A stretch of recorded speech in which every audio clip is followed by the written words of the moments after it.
ഒരിക്കൽ മരണവും ന്യായവിധിയും ദൈവം നിശ്ചയിച്ചു. ദൈവമുൻപിൽ നിൽക്കുമ്പോൾ നീ മറുപടി പറയേണ്ടതുണ്ട്. ദൈവമുൻപിൽ നിൽക്കുമ്പോൾ നീ മറുപടി പറയേണ്ടതുണ്ട്. കർത്താവിൽ എനിക്ക് ഏറ്റവും പ്രിയപ്പെട്ടവരെ, 58 സങ്കീർത്തനം അതിൻ്റെ 4 മുതലുള്ള വചനഭാഗങ്ങളെ വായിക്കാം. അവരുടെ വിഷം സർപ്പവിഷം പോലെ, അവർ ചെവിയടഞ്ഞ പൊട്ടയണിലി പോലെയാകുന്നു. എത്ര സാമർഥ്യത്തോടെ മന്ത്രം ചൊല്ലിയാലും മന്ത്രവാദിയുടെ വാക്കത് കേൾക്കുകയില്ല. ദൈവമേ, അവരുടെ വായിലെ പല്ലുകളെ തകർക്കണമേ. യഹോവേ, ബാലസിംഹങ്ങളുടെ അണപ്പല്ലുകളെ തകർത്ത് കളയണമേ. ഒഴുകിപ്പോകുന്ന വെള്ളം പോലെ അവർ ഉരുകിപ്പോകട്ടെ. അവൻ തൻ്റെ അമ്പുകളെ തൊടുക്കുമ്പോൾ അവ ഒടിഞ്ഞു പോയതുപോലെ ആകട്ടെ.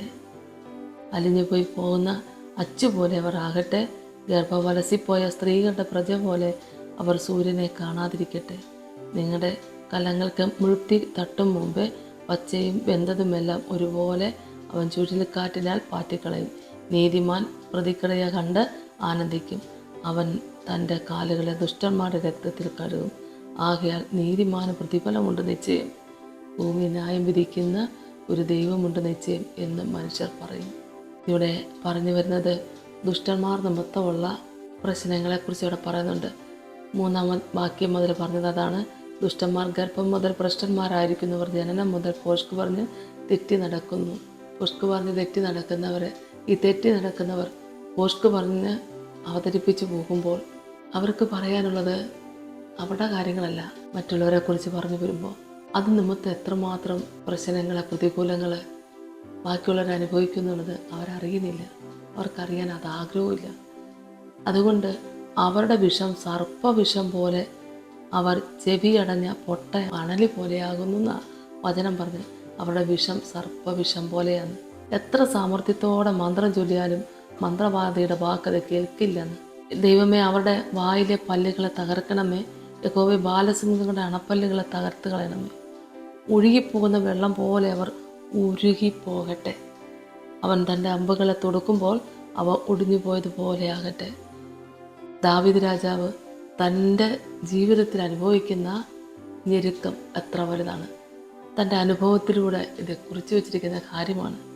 അലിഞ്ഞു പോയി പോകുന്ന അച്ചുപോലെ അവർ ആകട്ടെ എന്ന് ദാവീദ് ദൈവസന്നിധിയിൽ അപേക്ഷിക്കുക. കാരണം ദോഷങ്ങൾ പറയുവാൻ ഏറെ പേരാ.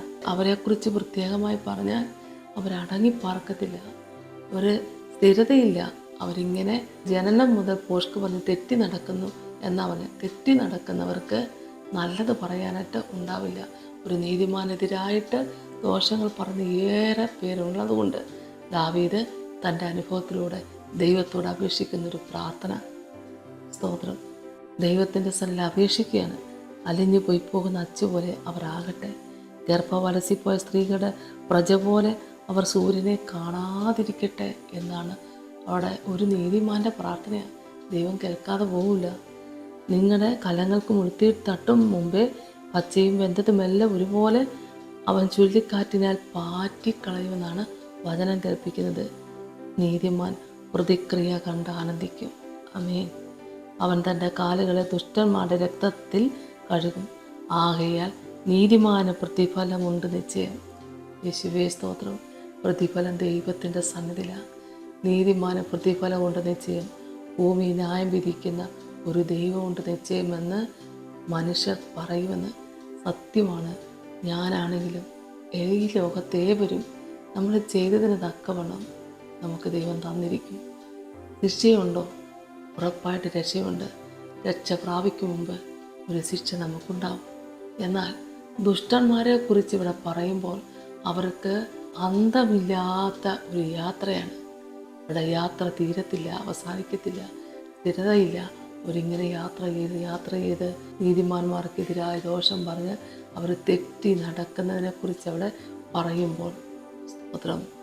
ഇവിടെ 11-ാം വാക്യത്തിൽ ദാവീദ് രാജാവ് പറയുന്നൊരു കാര്യം, ആകയാൽ നീതിമാന് പ്രതിഫലമുണ്ട് നിശ്ചയം. ഉറപ്പാ. അവർ സ്ഥിരതയോടുകൂടി ദൈവത്തിൽ ആശ്രയിച്ച് പോവുക. അവർക്ക് എന്തെങ്കിലും ഒരു കുറവശമുണ്ടെങ്കിൽ അയച്ച ദൈവം നോക്കുക തന്നെ ചെയ്യും. ശിക്ഷയുണ്ടെങ്കിലും രക്ഷിക്കുന്ന ദൈവം കൂടെയാണ്. ആമേൻ. അതുകൊണ്ട് വചനം കേൾപ്പിക്കുന്നു, ആകയാൽ നീതിമാന് പ്രതിഫലമുണ്ട് നിശ്ചയം. ഇതെല്ലാ ദോഷങ്ങളും കേട്ട് ഏറെ സങ്കടങ്ങളും ഞെരുക്കങ്ങളും പ്രശ്നങ്ങളും നേരിടേണ്ടതായിട്ടുള്ള അനുഭവങ്ങളുണ്ടെങ്കിലും നീതിമാന് പ്രതിഫലമുണ്ട് നിശ്ചയം. ആമേൻ. ഭൂമി ന്യായം വിധിക്കുന്ന ഒരു ദൈവമുണ്ട് നിശ്ചയം എന്ന് മനുഷ്യർ പറയുന്നു. തീർച്ചയായിട്ടും അത് പറയും. ഭൂമി ന്യായം വിധിക്കുന്ന ഒരു ദൈവമുണ്ട് നിശ്ചയം. മുഖവശമില്ലാത്തതാണല്ലോ നമ്മുടെ കർത്താവ്. സകല ജാതികൾക്കും ദൈവമല്ലേ. ഈ ദൈവസന്നിധിയിൽ നമുക്കെന്തെങ്കിലും കുറവശങ്ങൾ വന്നു ഭവിച്ചതില്ല, ദൈവത്തോട് ഏറ്റുപറഞ്ഞ് പ്രാർത്ഥിക്കാൻ ദൈവവിടെയാക്കട്ടെ. സ്തോത്രം കർത്താവേ. കരുണാസമ്പന്നന്റെ സ്വർഗീയ നല്ല ദൈവമേ, കർത്താവിൻ്റെ തിരുസന്നിധിയിലേക്ക് അടിയങ്ങളെ സമർപ്പിച്ചുകൊണ്ട് പ്രാർത്ഥിക്കുന്നു. കർത്താവെ, ശത്രുക്കൾ നിമിത്തം നിന്ന വഹിച്ചും മാനസികമായി ഭാരം അനുഭവിച്ചുകൊണ്ടും സ്വന്തം ഭവനത്തിൽ പോലും സമാധാനത്തോടെ കഴിയുവാൻ പറ്റാത്തവണ്ണം അലഞ്ഞു നടക്കുന്ന അനുഭവങ്ങൾ ഉണ്ടായിരിക്കുമ്പോൾ ഇവിടെ വചനം കേൾപ്പിച്ചതുപോലെ ദുഷ്ടന്മാര് അത് ജനനം മുതൽ പോഷ്ക്ക് പറഞ്ഞ് തെറ്റി നടക്കുന്നു എന്നാണല്ലോ കർത്താവെ വചനം. അവർക്ക് സ്ഥിരതയില്ലല്ലോ, അവരുടെ യാത്ര തീരുന്നില്ലല്ലോ. എന്നാൽ എൻ്റെ കർത്താവെ യേശുവേ സ്തോത്രം, വചനം കേൾപ്പിച്ചതുപോലെ ആകയാൽ നീതിമാന പ്രതിഫലമുണ്ട് നിശ്ചയം. ഭൂമി ന്യായം വിധിക്കുന്നൊരു ദൈവമുണ്ട് നിശ്ചയം എന്ന് മനുഷ്യർ പറയുമെന്ന് വചനം കേൾപ്പിക്കുമ്പോൾ വിശ്വാസത്തോടെ എല്ലാം സഹിച്ചും ക്ഷമിച്ചും കർത്താവിന് വേണ്ടി കാത്തിരിക്കുന്ന എല്ലാ പ്രിയപ്പെട്ടവർക്കു വേണ്ടി പ്രാർത്ഥിക്കുന്നു. ദൈവമഹത്വം കണ്ട് സാക്ഷ്യം പറയുവാൻ എല്ലാവരെയും കർത്താവ് ഒരുക്കണമേ. ദൈവസന്നിധിയിൽ നിന്ന് ആ പ്രതിഫലം വാങ്ങുവാൻ കർത്താവെ വിശ്വസിക്കുന്ന മക്കളെ ദൈവം സഹായിക്കണമേ. ആമേ. സ്തോത്രം കർത്താവെ. അവിടുത്തെ ഇഷ്ടപ്രകാരം ജീവിപ്പാൻ ഇടയാക്കണമേ. വന്നുപോയ എല്ലാ കുറവുകളെയും കർത്താവ് ക്ഷമിക്കണമേ. എല്ലാവർക്കും വേണ്ട എല്ലാ നന്മകൾ ഒരുക്കണമേ. കർത്താവ്, രോഗികൾക്ക് സൗഖ്യം കൊടുക്കണമേ. മാനസികമായ ഭാരം അനുഭവിക്കുന്നവർക്കൊരു വിടുതൽ കൊടുക്കണമേ. സാമ്പത്തികമായി ഞെരുക്കം അനുഭവിക്കുന്നവർക്ക് കർത്താവ് ഒരു വിടുതൽ കൊടുക്കണമേ. കർത്താവ്, എന്തിനെ ചൊല്ലി ഭാരപ്പെട്ടിരിക്കുന്നു ആ വിഷയത്തിന്മേൽ കർത്താവ് പ്രവർത്തിക്കണേ. യേശുവിൻ്റെ നാമത്തിൽ തന്നെ. ആമേൻ. യേശുവേ സ്തോത്രം.